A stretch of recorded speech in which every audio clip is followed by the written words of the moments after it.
मैं डॉक्टर उमेश झा, ज्योतिष प्राध्यापक, कीर्तनारायण कामाख्या संस्कृत महाविद्यालय, महरेल, मधुबनी। आज दिनांक 29 अगस्त 2020 ईस्वी। उपशास्त्री ज्योतिष गणित विषयक छात्र छात्राओं के लिए पाठारंभ लीलावती पाठ्य ग्रंथ में जस्तत्रैराशिक गणित का पाठारंभ पूर्व से कर रहा हूँ और आज भी वही पाठ चलेगा। तो छात्र छात्राओं, आज का पाठ है 10 वर्ण सुवर्ण चेत गद्यानकमवाप्यते निष्केन तिथि वर्णं तु तदा वद कियन्मितम्। 10 वर्ण सुवर्ण चेद गद्यानकमवाप्यते निष्केन तिथि वर्णं तु तदा वद कियन्मितम्।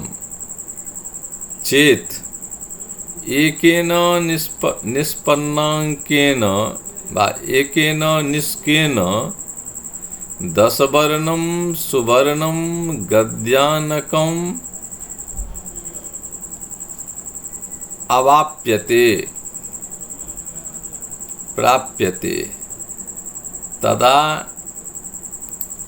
तिथि अर्थात पंचदश वर्ण सुवर्णम कियन्मितम कियन्मितम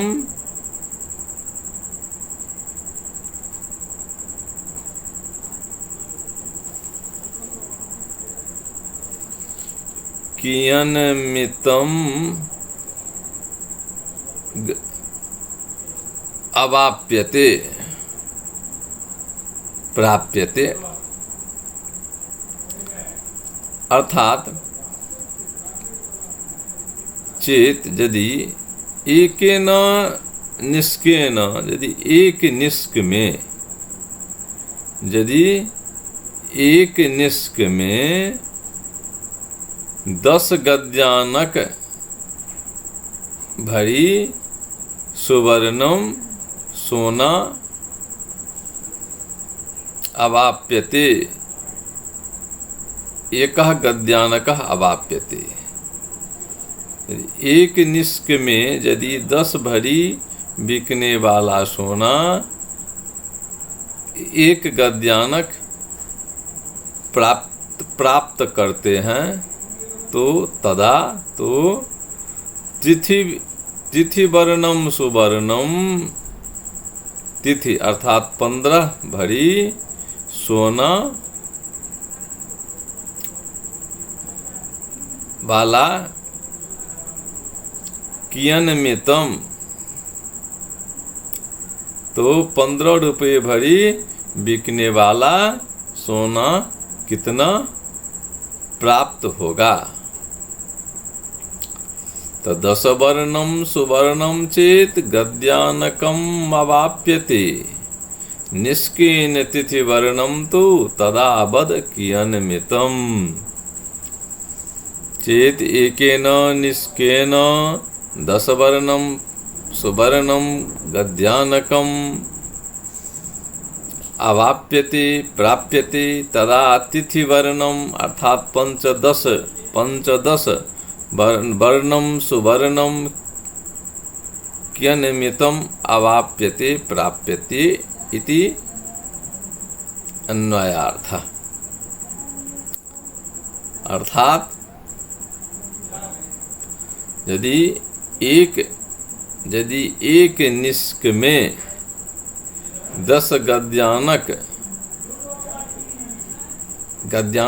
तोल का माप है, सुवर्ण तोल में गद्यानक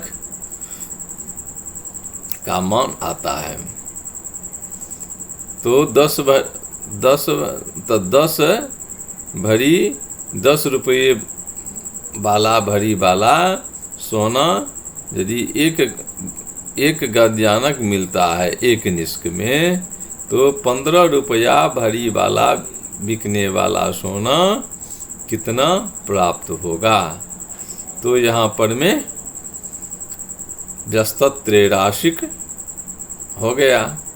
तो व्यस्तत त्रैराशिक तो था, कहाँ कहाँ होना था, तो जीवानाम वैशो मूल्ये तुल्ये वर्णस्य हैमने अभागहारे च राशीनाम व्यस्तम त्रैराशिकम भवेत्।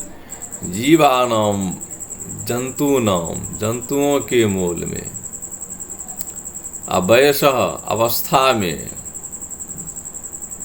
अस्तोल्ये वर्णस्य हैमने वर्णस्य अर्थात उत्कृष्ट सोना के वर्ण में अर्थात भाव में, सोना के खरीद बिक्री में, मूल्य में, और भागहारे च राशि नाम राशियों के भागहार में व्यस्तत त्रैराशिक होता है। तो यहाँ पर में सुवर्ण का मान लाना है, तो यहाँ पर भी व्यस्तत त्रैराशिक हुई। तो अब उदाहरणोक्त्या न्यास, अब उदाहरण के अनुसार न्यास करते हैं, क्रिया करते हैं। तो लिखेंगे उदाहरणोक्त्या न्यास। तो प्रमाण धन बराबर 10, प्रमाण फल बराबर 1, इच्छा धन बराबर 15।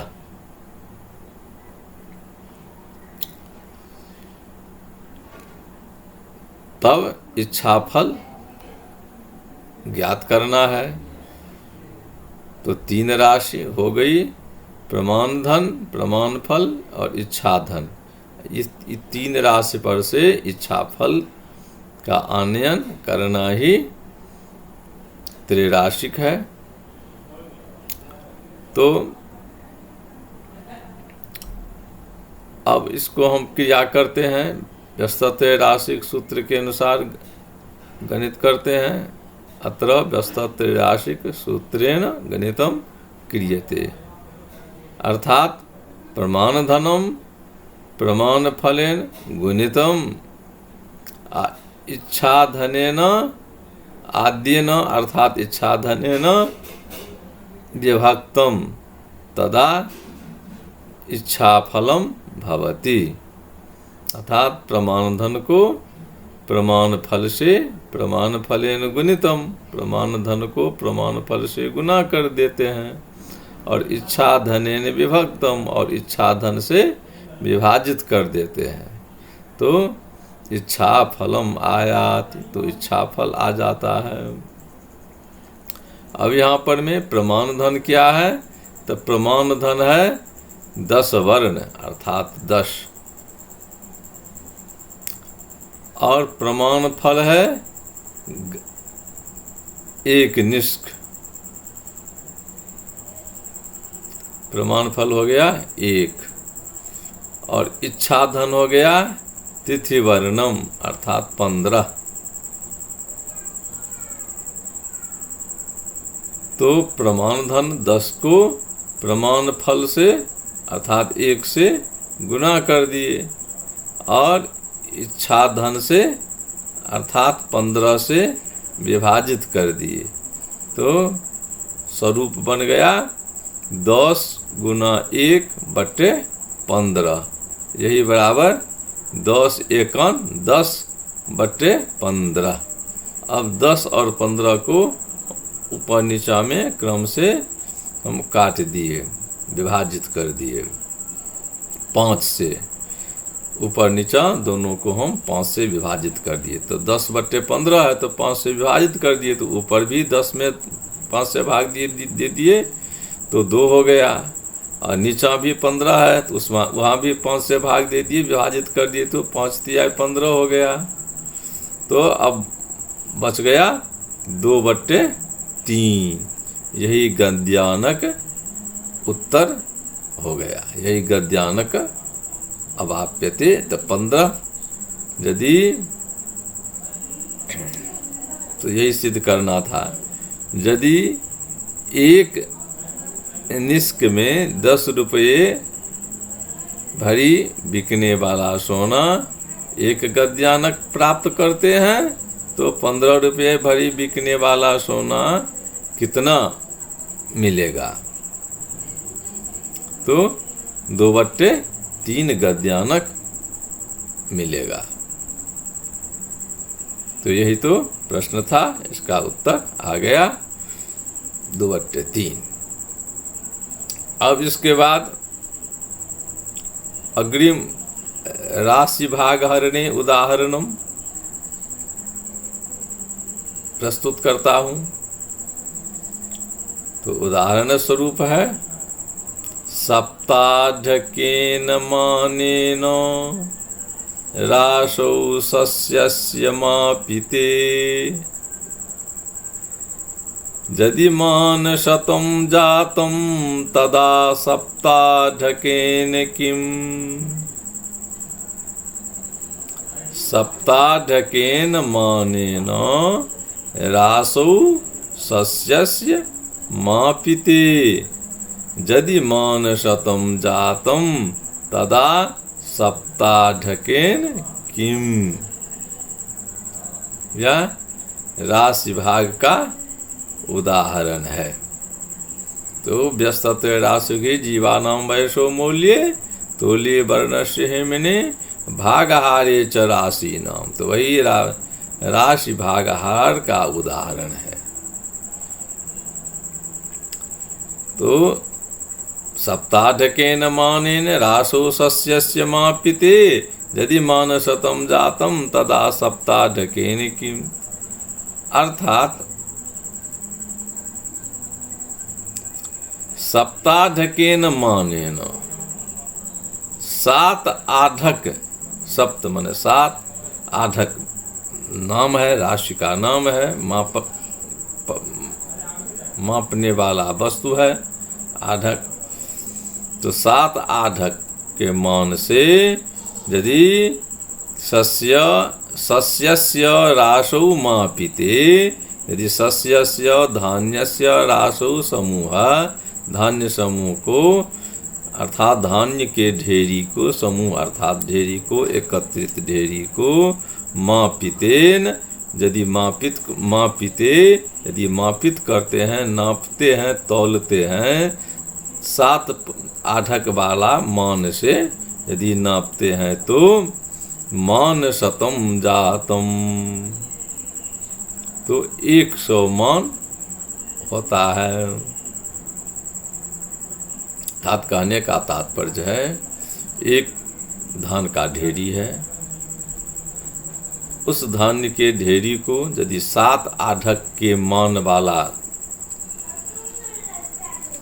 वस्तु से या बर्तन से उसको हम मापित करते हैं, नापते हैं, तौलते हैं तो 100 मान होता है। तदा सप्ताढ्यकेन किम्?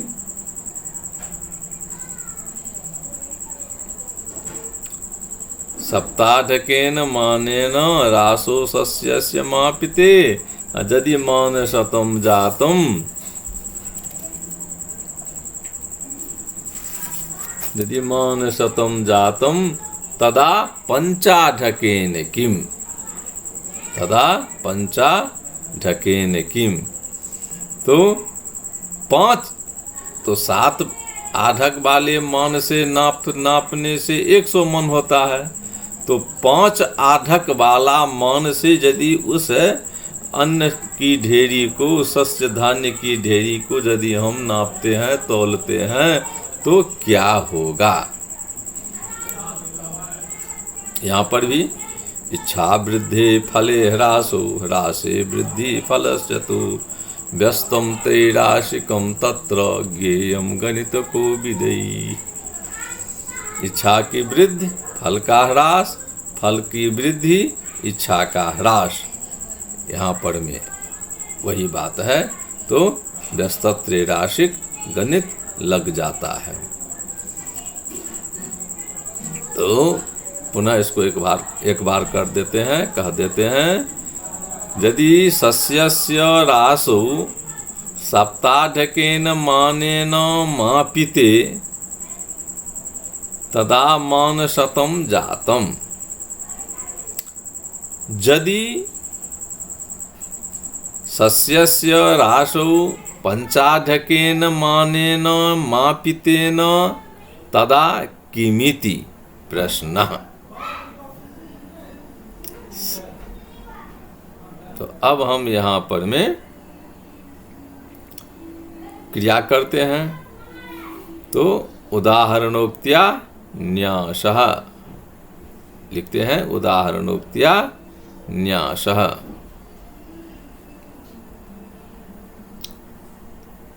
अब उदाहरण के मुताबिक न्यास करते हैं।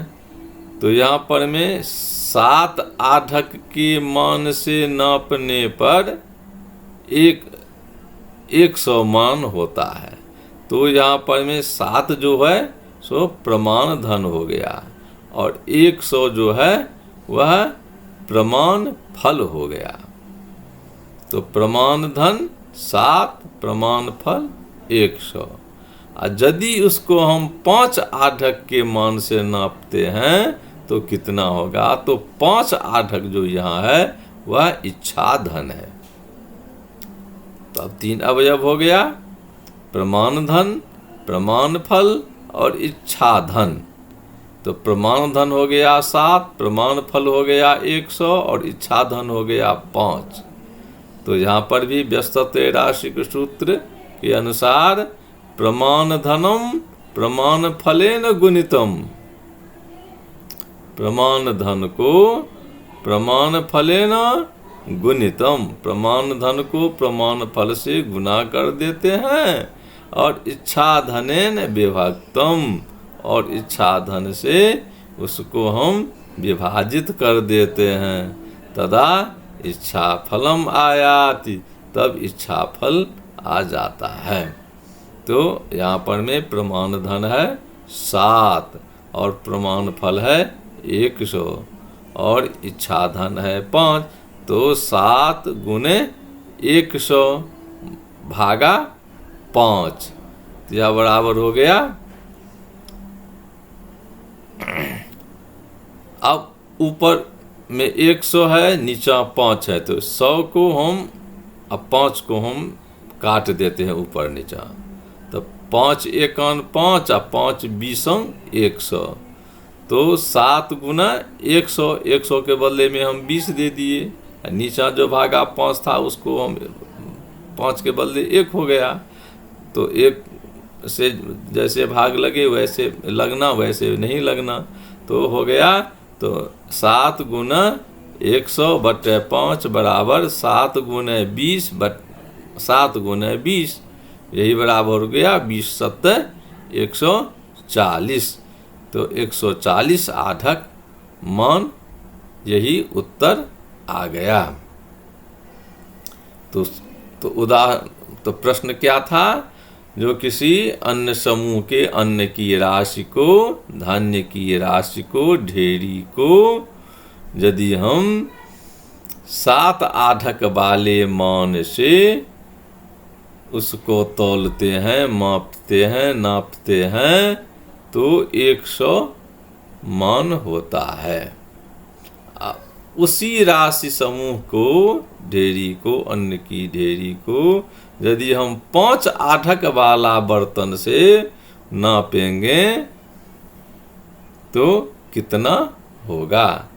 तो यहाँ पर में इच्छा वृद्धो फले ह्रासः।